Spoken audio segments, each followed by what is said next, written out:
Good morning class. तो आइए आज हम लोग जानने का प्रयास करते हैं एक अपना नया चैप्टर है जिसका नाम है भारतीय संविधान का निर्माण, है ना। तो आइए इसको आज शुरू करते हैं। अभी हम लोगों ने कल जो है इसके पहले जो भारत का संवैधानिक विकास था उसको पढ़ लिया था और आज हम लोग पढ़ेंगे इसको भारतीय संविधान का निर्माण, ठीक है। तो आइए सबसे पहले जानते हैं कि इसमें हम लोग क्या क्या चीज़ें पढ़ने वाले हैं। तो सबसे पहले हम लोग इसमें पढ़ेंगे इसकी पृष्ठभूमि के बारे में और उसके बाद इसकी जो विशेषताएँ हैं उसके बारे में। विशेषताओं के बाद हम आगे जब बढ़ेंगे तो हम जानेंगे कि संविधान सभा की कार्यप्रणाली कैसी रही, ठीक है। फिर आता है उद्देश्य प्रस्ताव, है ना। और उसके बाद फिर आएगा संविधान सभा द्वारा किए गए अन्य कार्य। फिर आता है संविधान सभा की समितियाँ और उसमें जो कि सबसे इम्पोर्टेंट है वो है हमारी प्रारूप समिति, ठीक। और फिर जो है संविधान का प्रभाव में आना और इस प्रकार से तब जाके हमारा यह जो चैप्टर होगा वह कंप्लीट होगा।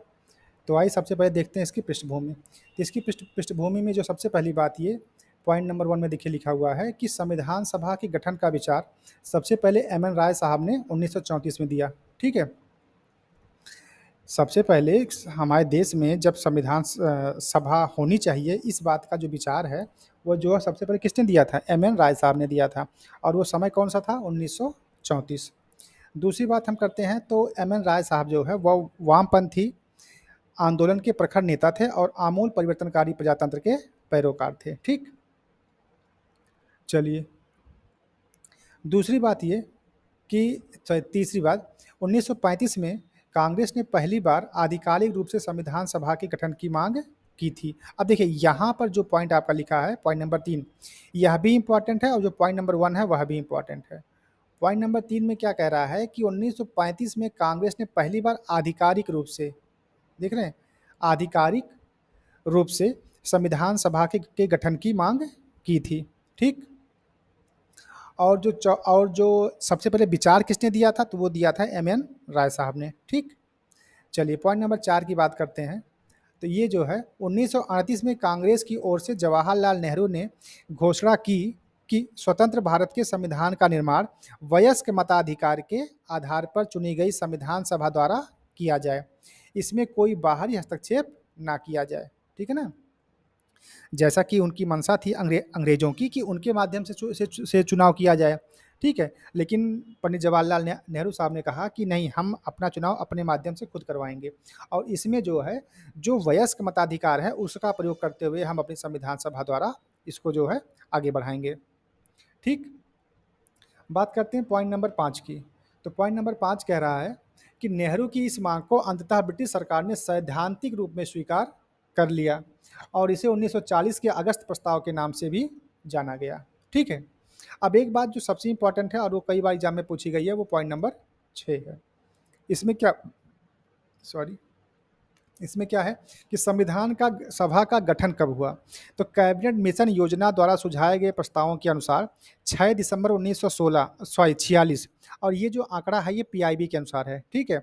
लेकिन एम लक्ष्मीकांत साहब की जो किताब है उसमें नवंबर लिखा गया है, तो ये थोड़ा सा जो है कन्फ्यूजन का विषय बन रहा है।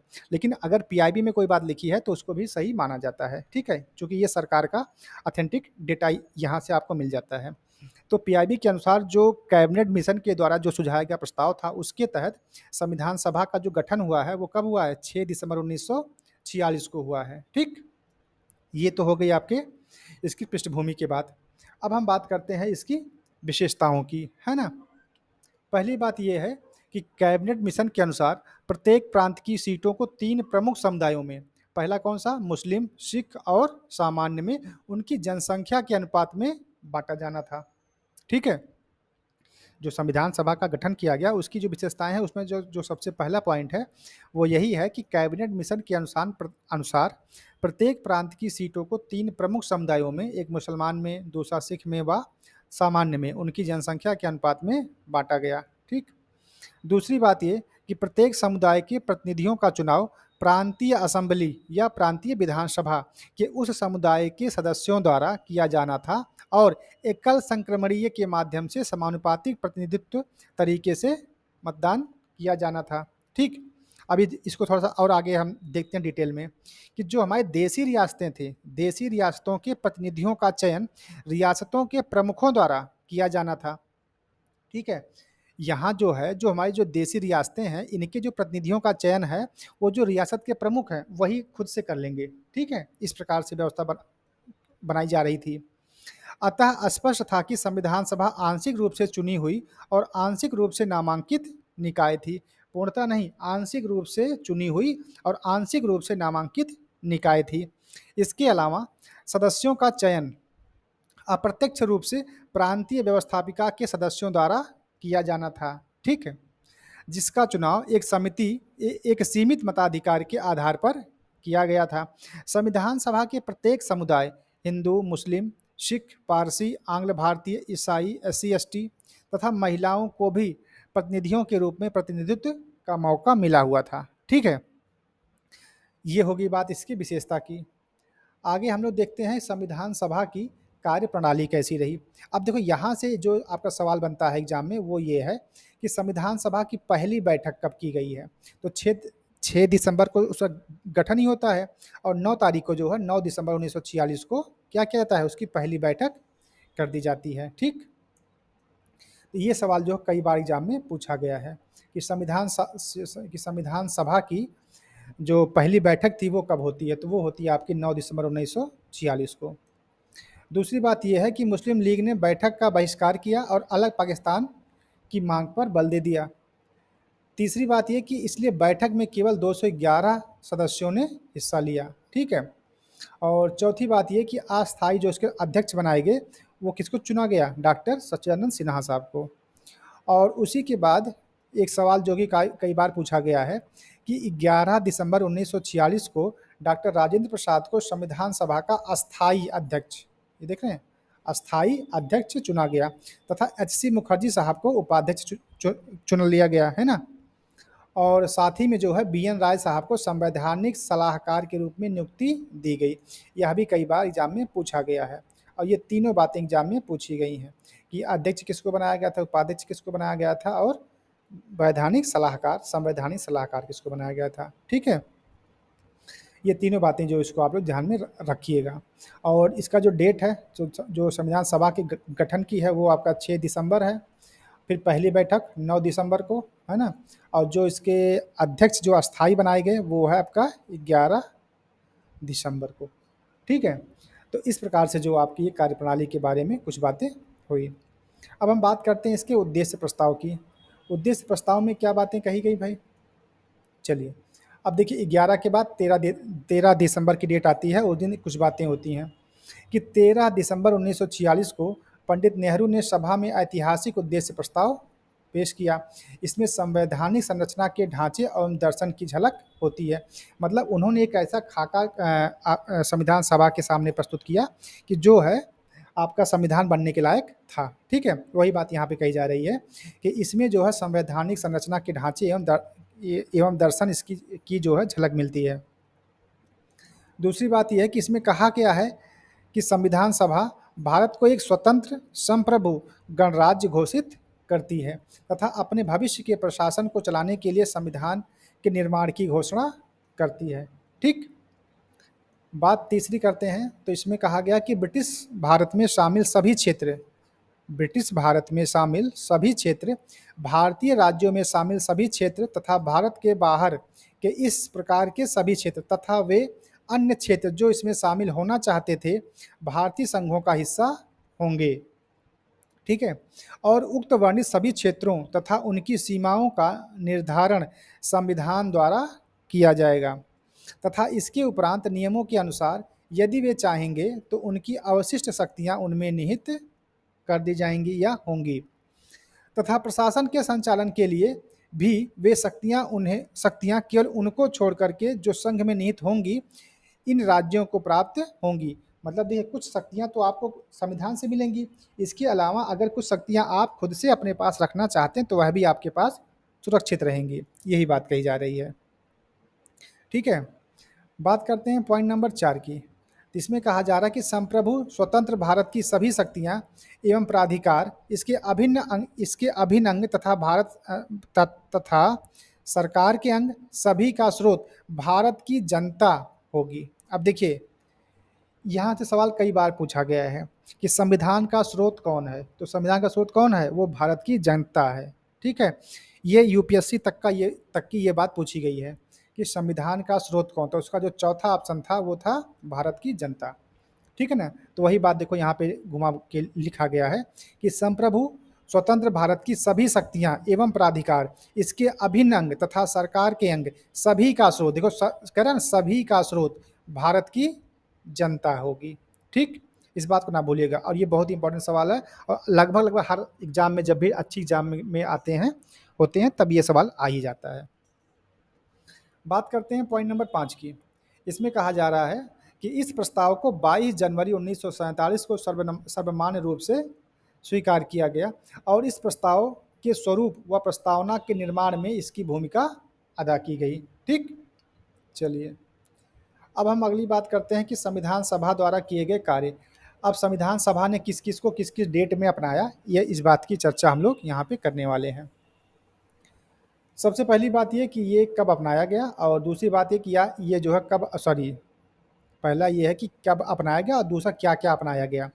तो जो पहली डेट है वो भी एग्जाम में कई बार पूछी गई है, पीसीएस में भी पूछा गया, आरओ में भी आता है, बीओ में भी आया है, लोअर में भी कई बार पूछा गया है कि राष्ट्रीय ध्वज को संविधान में कब अपनाया गया। तो डेट कौन सी थी, 22 जुलाई 1947। तीसरी बात ये, सॉरी, दूसरी बात ये कि राष्ट्रमंडल में भारत की सदस्यता सत्यापित या ग्रहण कब की गई है, वह की गई मई 1949 में। तीसरी बात यह है कि राष्ट्रगीत व राष्ट्रगान कब अपनाया गया, ये अपनाया गया 24 जनवरी 1950 को, और इसी दिन 3 काम किए गए 24 जनवरी 1950 को। पहली बात ये कि राष्ट्रगीत और राष्ट्रगान को अपनाया गया। दूसरी बात ये कि डॉक्टर राजेंद्र प्रसाद प्रथम राष्ट्रपति के रूप में चुने गए, और तीसरा ये था कि संविधान सभा की अंतिम बैठक इसी दिन हुई थी। कब हुई थी, 24 जनवरी 1950। जो अंतिम बैठक वाली बात है और प्रथम बैठक, ये दोनों सवाल आपके एग्जाम में पूछे जा चुके हैं, ठीक है, इसको जानते रहिएगा। इसके बाद हम बात करते हैं नेक्स्ट पॉइंट अपना। यहाँ पर लिखा हुआ है कि संविधान निर्माताओं ने लगभग 60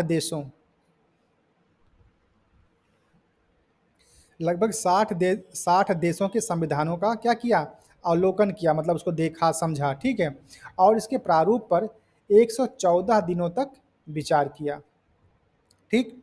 और इसको बनाने में कितना वक्त लगा था, वो था 2 वर्ष 11 माह और 18 दिन, और इस समय अवधि के दौरान उसमें जो है कुल 11 बैठकें की गई थी, है ना। जो संविधान बनने का समय था 2 वर्ष 11 माह और 18 दिन, उसमें जो है संविधान की जो कुल कुल कितनी बैठकें हुई हैं, 11 बैठकें हुई, ठीक। सेकंड पॉइंट ये है कि संविधान के निर्माण पर कुल कितना खर्चा आया, 64 लाख रुपए का खर्चा आया। और तीसरी बात यह है कि 26 जनवरी 1950 से 51-52 में हुए आम चुनावों के बाद बनने वाली नई संसद के निर्माण तक भारत की अंतरिम संसद के रूप में इसने काम किया, ठीक है। ये तो कुछ बातें हो गई संसद द्वारा किए गए कार्यों के बारे में। अब हम चर्चा कर लेते हैं कि संविधान की समितियाँ। देखिए, यहाँ पर बहुत शार्ट में हमने चीज़ों को समझा दिया है। इसके बाद जो आपको पीडीएफ दिया गया है रटने के लिए, याद करने के लिए, उसमें जो है संविधान की जो भी समितियाँ थीं आपकी, उन पूरी समितियों की एक लिस्ट उसमें बना दी गई है।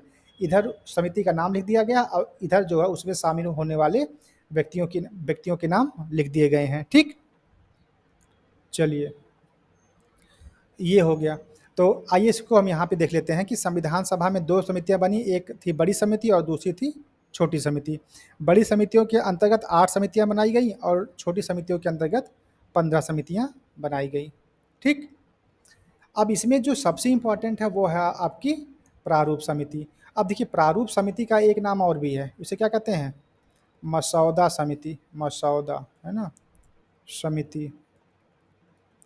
और एक नाम और भी इसका है, पांडुलेखा समिति, ठीक, पांडुलेखा समिति। तो इस प्रकार से यह जो है आपका इम्पॉर्टेंट है। आइए देखते हैं इसमें सबसे पहला पॉइंट क्या है कि यह बड़ी समिति के अंतर्गत बनी समिति थी, जिसकी अध्यक्षता कौन कर रहे थे, डॉक्टर बी.आर. अम्बेडकर साहब कर रहे थे। और यह भी कई बार पूछा गया कि प्रारूप समिति के अध्यक्ष कौन थे, तो डॉक्टर बी.आर. अम्बेडकर साहब थे। दूसरा पॉइंट ये है कि इसका गठन जो है 29 अगस्त 1947 को हुआ था, तीसरा पॉइंट ये है कि यह वह समिति थी जिसे नए संविधान का प्रारूप तैयार करने की जिम्मेदारी सौंपी गई थी, मतलब यह सबसे इम्पोर्टेंट समिति थी। चौथी बात यह है कि संविधान सभा में डॉक्टर अंबेडकर का निर्वाचन बंगाल प्रांत से हुआ था, लेकिन बंगाल के विभाजन के बाद वह पूर्वी पाकिस्तान में चला गया, इसलिए पुनः इनका निर्वाचन कहाँ से किया गया? बम्बई से किया गया। ठीक है, ये बात। पॉइंट नंबर 5, यहाँ से भी देखो एक सवाल पूछा जाता है कि प्रारूप समिति में कौन कौन लोग शामिल थे और कौन कौन लोग शामिल नहीं थे। तो यहाँ पे देखिए हमने उसको मेंशन कर दिया है कि प्रारूप समिति में 7 सदस्य थे। पहला कौन थे? डॉक्टर बी आर अम्बेडकर साहब। दूसरा कौन थे? डॉक्टर के एम मुंशी।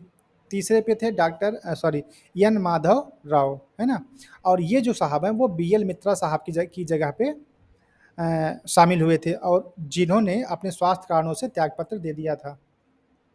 चौथे साहब थे टी टी कृष्णामाचारी साहब, है ना। और पाँचवें थे अल्लादी कृष्णा स्वामी अय्यर। और छठे थे सैयद मोहम्मद सादुल्लाह। और सातवें नंबर पे थे एन गोपाल स्वामी अयंगर। ठीक है, तो इस प्रकार से ये 7 लोग जो है इस समिति के सदस्य थे। लेकिन जो इसके अलावा जब आपसे एग्जाम में पूछेगा तो किसी और का नाम डाल के कहेगा कि ये थे कि नहीं थे, है ना। तो इसको थोड़ा सा याद कर लीजिएगा। अब एक बात, थोड़ा सा कुछ पॉइंट और इसमें भी हैं। आपका जो नेक्स्ट पॉइंट है कि संविधान का प्रभाव में आना, मतलब कब संविधान प्रभाव में आया। जो देखते सबसे पहला पॉइंट है, 4 नवंबर 1948 को डॉक्टर अंबेडकर ने संविधान का अंतिम प्रारूप पेश किया। कब? 4 नवंबर 1948 को डॉक्टर अंबेडकर ने संविधान का अंतिम प्रारूप पेश किया। इस बार संविधान पहली बार पढ़ा गया। ठीक। और दूसरा ये कि संविधान पर तीसरी बार 14 नवंबर 1949 में विचार होना शुरू हुआ। और डॉक्टर अंबेडकर साहब ने एक बात कही थी, उसी के साथ अब उन्होंने अपना प्रस्ताव पेश किया था। उस प्रस्ताव को क्या कहा गया था? The constitutional as settled by the assembly be passed. ठीक है, इस नाम से जो उन्होंने एक प्रस्ताव पेश किया था, जो जो उन्होंने प्रारूप अपना पेश किया था वो इसी नाम से किया था, है ना। बात करते हैं पॉइंट नंबर तीसरे की। संविधान के प्रारूप पर पेश इस प्रस्ताव को 26 नवंबर 1949 को पारित घोषित कर दिया गया, है ना। और पांचवा पॉइंट ये है कि संविधान की प्रस्तावना में 26 नवंबर 1949 का उल्लेख उस दिन के रूप में किया गया जिस दिन भारत के लोगों ने सभा में संविधान को अपनाया, लागू किया और स्वयं को संविधान सौंपा। ठीक है, ये चीज़। नेक्स्ट हम लोग देख लेते हैं पॉइंट नंबर 6। इसमें कहा जा रहा है, अब थोड़ा सा इसको थोड़ा सा ध्यान से पढ़िएगा। पॉइंट नंबर 6 कि 26 नवंबर 1949 को अपनाए गए संविधान में प्रस्तावना 395 अनुच्छेद व 8 अनुसूचियां थीं। प्रस्तावना को पूरे संविधान को लागू करने के बाद लागू किया गया। प्रस्तावना को पूरे संविधान को लागू करने के बाद लागू किया गया। ठीक। पॉइंट नंबर 7 देख लेते हैं कि संविधान सभा में कुल महिलाओं की संख्या कितनी थी? 15। यह भी कई बार पूछा गया है। और उसके बाद जो है पॉइंट नंबर 8, संविधान निर्माण के पश्चात नए विधि मंत्री का नाम क्या था? डॉक्टर अंबेडकर साहब, मतलब कानून मंत्री या कहिए विधि मंत्री, इनको बनाया गया। अब एक बात और, थोड़ा सा चलिए, पॉइंट नंबर 9 कह रहा है कि 26 जनवरी 1950 इस दिन को संविधान की शुरुआत के रूप में इसलिए चुना गया क्योंकि इसका अपना एक ऐतिहासिक महत्व है। 26 जनवरी को ही डेट ऐसा क्यों चुना गया? ठीक, उसके पीछे क्या कहानी है इसको जान लेते हैं कि इसी दिन 1930 में भारतीय राष्ट्रीय कांग्रेस ने लाहौर अधिवेशन दिसंबर 1929 में पारित हुए संकल्प के आधार पर पूर्ण स्वराज दिवस मनाया था। अब देखो इसकी पीछे क्या कहानी है कि वह घटना थी 31 दिसंबर 1929 की। 31 दिसंबर 1929 की घटना थी कि उसी अर्धरात्रि को इनकलाब जिंदाबाद के नारों के बीच रावी नदी, पाकिस्तान में, ठीक है, रावी नदी के तट पर भारतीय स्वतंत्रता का प्रतीक तिरंगा झंडा लहराया गया। इसके बाद 26 जनवरी 1930, अब देखिए डेट वही है, ठीक है, 26 जनवरी डेट ही है, ठीक है, लेकिन सन तो थोड़ा पहले का था। 26 जनवरी 1930 को पूरे राष्ट्र में जगह जगह सभाओं का आयोजन किया गया जिसमें सभी लोगों ने सामूहिक रूप से स्वतंत्रता प्राप्त करने की शपथ ली। इस कार्यक्रम को अभूतपूर्व सफलता मिली। तो इस प्रकार से यहाँ से हमारा तार जुड़ा हुआ था 26 जनवरी 1930 30 से। तो इसी नाते इसी डेट को जो है हमारा संविधान लागू करने के लिए इस डेट को अपना लिया गया। ठीक है? तो इस प्रकार से हमारा ये जो चैप्टर था संविधान का निर्माण, वह अब पूरा होता है। अब बचता है सिर्फ और सिर्फ 30 वर्षों का पीवाईक्यू। तो इसके लिए हमने आपको पीडीएफ दे रखी है। देखिए, अब उस पीडीएफ में आपको 3 बातें मिलेंगी। जो सबसे पहला मिलेगा वो तो आपका यही रहेगा कि संविधान का निर्माण, ये तो आपका पहला हो गया। साथ में जो दूसरा पीडीएफ है उसमें लिखा है संविधान का स्रोत। ठीक है? कि हमारा जो संविधान है उसमें कनाडा से क्या बातें ली गई है, ऑस्ट्रेलिया से क्या बातें ली गई हैं, आयरलैंड से क्या लिया गया है, तो ये सारी बातें उसमें मिल जाएंगी। और जो तीसरा है उसमें जो है, जो हमारी समितियां हैं, अभी आपने आप बताया ना कि जो समितियां थी छोटी बड़ी, तो उन समितियों के बारे में लिखा हुआ है और उन समितियों में कौन कौन लोग शामिल थे। ठीक है? ये बात लिखी। तो जो अब ये जो आपका चैप्टर है वो 3 सब टॉपिक से मिलकर के बना हुआ है, जो भारतीय संविधान का निर्माण है। तो निर्माण हमारा हो गया, और इससे स्रोत क्या है और इसकी समितियां क्या हैं, है ना? ये देखो समितियां। तो इस प्रकार से ये जो 3 चैप्टर हम जब मिला के पढ़ेंगे तब हमारा ये जो चैप्टर पूरा होगा।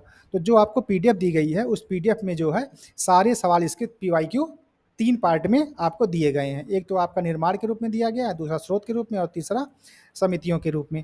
तो सब मिला करके तकरीबन 70 से 80 सवाल बन रहे होंगे। ठीक है? तीनों को मिला करके, है ना? तो इसको आप लोग करिएगा। अगर कोई किसी को समस्या आती है तो आप हमसे पूछिएगा। ठीक है? तो उम्मीद करते हैं कि आपको ये चैप्टर समझ में आया होगा। तो फिर ठीक है, आज के लिए इतना ही रखते हैं। बाकी जो अब हम अगली क्लास में मिलेंगे तो कुछ और किसी और टॉपिक पे चर्चा करेंगे। ठीक है? धन्यवाद।